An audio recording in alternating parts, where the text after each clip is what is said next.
ലൗകികമായ വികസനങ്ങൾ എല്ലാം നടത്തുമ്പോഴും നമുക്കറിയാം, ഏതൊരു ഇടവകയിൽ ചെന്നാലും ആ ഇടവകൾക്ക് വികസനം ഉണ്ടാകുകയുള്ളൂ, ആത്മീയമായും ഭൗതികമായും എല്ലാം. ഈ ലൗകിക വികസനത്തിൽ അദ്ദേഹം ഏർപ്പെടുമ്പോഴും എല്ലാം അദ്ദേഹം കൊടുത്ത് തീർത്തു. ഒന്നും ബാക്കിയുണ്ടാകില്ല. അദ്ദേഹത്തിൻ്റെ വിൽപ്പത്രത്തിലും ഒന്നും ഉണ്ടാകില്ല. കാരണം അദ്ദേഹത്തിന് ലഭിച്ചതെല്ലാം, മറ്റുള്ളവരിൽ നിന്ന് കിട്ടിയതെല്ലാം നിർധനരായ സഹോദരിമാരുടെ കഴുത്തിൽ താലിയായും പാവപ്പെട്ട കുടുംബങ്ങൾക്ക് കൂരയായും വിദ്യാർത്ഥികളുടെ കരങ്ങളിലുള്ള പഠന സർട്ടിഫിക്കറ്റുമൊക്കെയായി മാറി. എല്ലാം അദ്ദേഹം കൊടുത്തു തീർത്തു.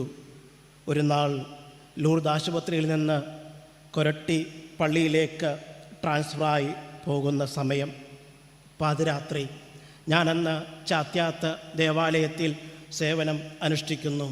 പാതിരാത്രി ഒരു കോള് വന്നു. എടോ സിജ, അങ്ങനെ വിളിക്കൂ എടോ എന്ന് പറഞ്ഞ്. പൈസ എന്തെങ്കിലും ഇരിപ്പുണ്ടോ? ഞാൻ പറഞ്ഞു, അച്ഛാ എന്താ അച്ഛന് വേണ്ടത്? അച്ഛൻ പറഞ്ഞു, എനിക്കൊരു 1000 രൂപ വേണം. ഞാൻ പറഞ്ഞു, ഞാൻ കൊണ്ടുവന്നരാം. അച്ഛൻ നാളെ പോകാനുള്ള തയ്യാറെടുപ്പിലല്ലേ? അച്ഛൻ അപ്പോഴും പറഞ്ഞു, എനിക്കിന് നൈറ്റ് ഡ്യൂട്ടിയിലുള്ള കുറച്ച് ഡോക്ടർമാരെ, കുറച്ച് സ്റ്റാഫിനൊക്കെ കാണണം, അവരോട് ബൈ പറയണം. ഞാൻ തന്നെ വന്നോളാം. താൻ ഇവിടത്തോളം വന്നാൽ ഗേറ്റെല്ലാം തുറന്ന് ആശുപത്രിയിലേക്ക് കടക്കണ്ടേ? അങ്ങനെ പാതിരാത്രി ജോളിയച്ചൻ ചാത്യാത്ത് പള്ളിയിൽ വന്നു. പറഞ്ഞു, നാളെ പുതിയ പള്ളിയിലേക്ക് പോകുക. കയ്യിൽ ഒന്നുമില്ല. 1000 രൂപയെങ്കിലും കയ്യിൽ പിടിക്കണ്ടേ? ആദ്യത്തെ മാസത്തെ അലവൻസ് കിട്ടുമ്പോൾ ഞാൻ കൊണ്ടുവന്ന് തരാട്ടോ. അങ്ങനെ തനിക്ക് കിട്ടിയതെല്ലാം ലോകത്തിന് നൽകി.